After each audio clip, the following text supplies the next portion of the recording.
نہیں کیے تو یہ پورا ہاتھ مرض عاقلہ میں مبتلا ہو گیا. اور مرض عاقلہ کی تفسیر محدثین نے لکھی ہے کہ پورا ہاتھ مرنے سے پہلے ختم. اس لیے بھائی یہ وہ عمل ہے کہ جس پر اللہ کی روح اللہ کا فیض بھی اللہ کی رحمت بھی متوجہ ہوتی ہے اور نبی کی روح بھی متوجہ. نبی پاک علیہ السلام نے فرمایا من لہو حاجت صلی علیہ، جس بندے کو کوئی حاجت ہو دینی یا دنیاوی عرضوں میں تو کثرت کے ساتھ درود پاک پڑھے. میں نبی ہو کر وعدہ کرتا ہوں کہ اللہ اس کے حقوق کو دور فرما دے گا اور اس پر رزق کی برکت کے دروازے کو بجائے گے اور اللہ کے حقوق کے دروازوں کی جگہ راحت اور عزت اور برکتوں کے دروازے. سمجھے بھائی یہ وہ بہت مبارک عمل ہے. اللہ تبارک و تعالی ہمیں اس مبارک محفل کو اہتمام کے ساتھ اور نبی کا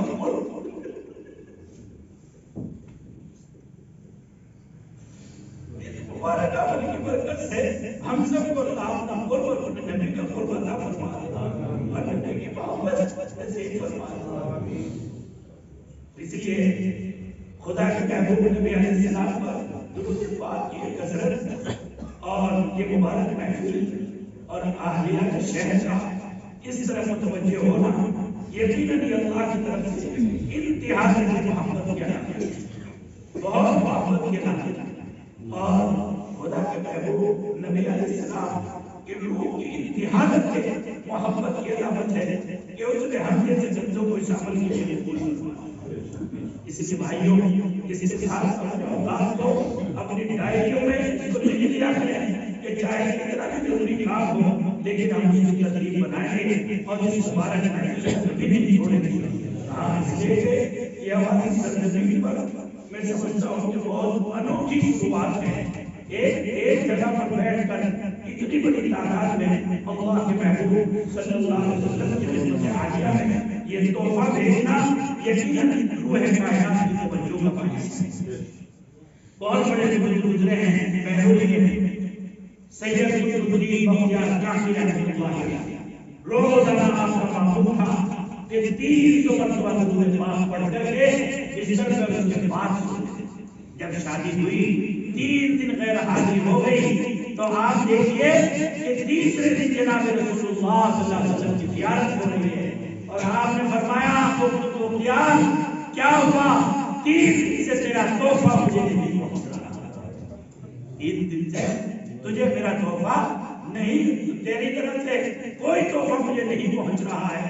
اب آپ دیکھیے کہ آپ کے پیغمبر جناب رسول اللہ صلی اللہ علیہ وسلم کی ذات عالی کو کس درجے اس بندے سے تعلق ہوتا ہوگا کہ 3 دن غیر حاضری ہوئی اور خود آپ نے آ کر اس عمل کو بتلا دیا کہ یہ عمل اب تمہاری طرف سے نہیں ہوگا. اس لیے بھائیوں درود پاک کا لکھنا بھی بڑا باعث برکت ہے اور درود پاک کا پڑھنا بھی بڑا باعث برکت ہے اور اللہ کا قرب نصیب ہوتا ہے، غموم دور ہوتے ہیں اور انسان کو جو ذہن سکون اور توفیق کے دروازے کھلتے ہیں. اور اس مبارک عمل درود پاک کی برکت سے جو ہے اللہ تبارک و تعالی ہمارے لیے دیگر اعمال کی مقبولیت اللہ کو کیا کرتا ہے آسان بناتا ہے. اس لیے بھائی ایک بات بس آج کی مجلس کی یہ دلوں پہ لکھ کے لے جاؤ کہ یہ مبارک محفل ہے کہ جب یہ محفل منعقد ہوتی ہے اور اس میں جو لوگ شریک ہوتے ہیں ان پر اللہ براہ راست اپنی نظر رحمت سے انہیں دیکھتا ہے. بھائی اس سے بڑے اعزاز کی اور کوئی بات ہو سکتی ہے کہ غلام کو آقا محبت کی نگاہ سے دیکھ لے. غلام کو آقا آج لوگ جو ہے جھوٹی شان کے لیے نیتاؤں کے قریب ہو کر فوٹو کھنچواتے ہیں. اگر بڑے نیتا نے میرے ساتھ فوٹو کھنچوا دیا تو بڑی میری مقبولیت ہو جائے. ارے اللہ کے بندے یہ عمل دے کہ جس کی برکت سے اس سنسار کا پیدا کرنے والا خود کہتا ہے کہ میں اپنے فیض سے اس کی طرف متوجہ ہوں جو کثرت سے میرے اوپر درود پاک. سمجھے بھائی اس لیے اللہ تبارک و تعالی ہمیں مبارک درود پاک کے اہتمام کو اس مبارک مجلس کے اہتمام کو دیکھو ہمیں پورے دن محنت کرنی پڑتی ہے. میں شہر کے لوگوں سے کہتا ہوں جو ہمارے یہاں 50 امتیاز کرام ہیں عربی درجات کے بچے بھائی یہ تو ہماری اولاد ہی نہیں رہتے انہیں تو ایک عمل میں شریک ہونا ہے. مسئلہ ہے آپ لوگ آپ اس کو اتنی ذمہ داری کے ساتھ چھوڑو کہ ہمیں کسی کو فون کرنے کی ضرورت نہ پڑے. اس لیے تیار رہنے کے لیے اس کے لیے اگر آپ لوگ تیار رہیں گے تو انشاءاللہ یہ ہمارے لیے ہی نہیں بلکہ پورے شہر کے لیے علاقے کے لیے انتہائی باعث برکت اور باعث خیر ہوگا. سمجھے بھائی؟ اللہ ہم سب کو جو ہے اس مبارک درود پاک پر جو ہے اس جو مجلس ہے یہاں سے جا کر کے 1 مہینے کے لیے چھوڑ بھی دینا بلکہ روزانہ معمول بنا دینا ہے کثرت کے ساتھ درود پاک پڑھیں. اور میں یہ کہتا ہوں کہ زیادہ بھی نہ کرو 3 تسبیح روزانہ پڑھ لو. حدیث شریف میں فرمایا 300 مرتبہ درود پاک پڑھنے والا کثرت سے درود شریف پڑھنے والوں میں شمار ہوتا ہے. بتاؤ اللہ کے نبی علیہ السلام اور شریعت کا اس سے زیادہ ہمارے ساتھ اور کیا سلوک ہوگا؟ اتنی آسانیاں ہیں بھائی پورے دن میں صلی اللہ علیہ وسلم. اور میں صلی اللہ علیہ وسلم اس لیے کہہ رہا ہوں خالی سلام یا خالی سلام نبی پر پڑھنا ہمارے اکابر نے پسند نہیں کیا بلکہ سلام بھی اور سلام بھی یہ دونوں کے دونوں لفظ علامہ ابن حجر مکی رحمۃ اللہ علیہ لکھے یہ نبوت کی شان کا تحفہ ہے. نبوت کی شان کا تحفہ ہے. اس لیے میں نے بہت مختصر سے درود آپ کے لیے تجویز کیا. اللہم صلی علی محمد صلی اللہ علیہ وسلم. اللہم صلی علی محمد صلی اللہ علیہ وسلم. اسی کو اپنی تصویر میں پڑھ لیا کریں.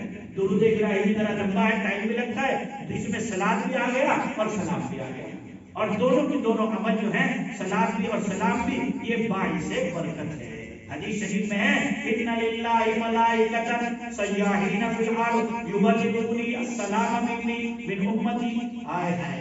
اللہ کی طرف سے کروڑوں فرشتے زمین میں صرف اس لیے چھوڑے گئے جب بھی امتی کے ہونٹوں سے درود نکلے وہ اس کے نام بنام میرے اوپر پیش کریں.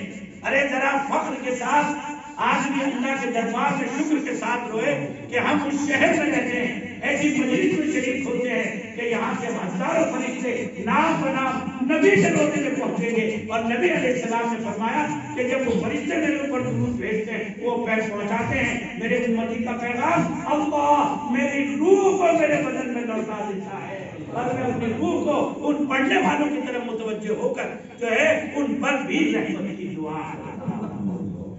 مطلب جس کے لیے خدا کا محبوب پیغمبر دعا کر رہا ہو جس پر جو ہے اللہ کی رحمت اتر رہی ہو اور اللہ کی برکتیں متوجہ ہو رہی ہوں سیئات معاف ہو رہے ہوں درجات بلند ہو رہے ہوں.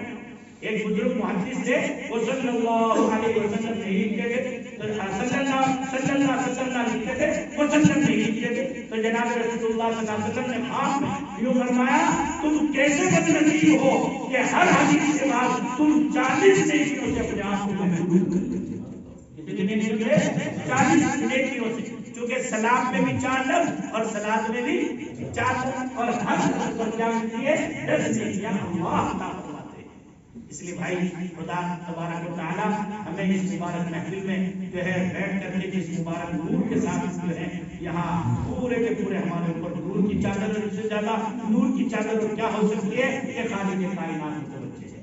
اللہ ہم سب کو عمل کی توفیق عطا فرمائے اور ہم سب کو اپنے بھلے بندوں میں شامل فرمائے.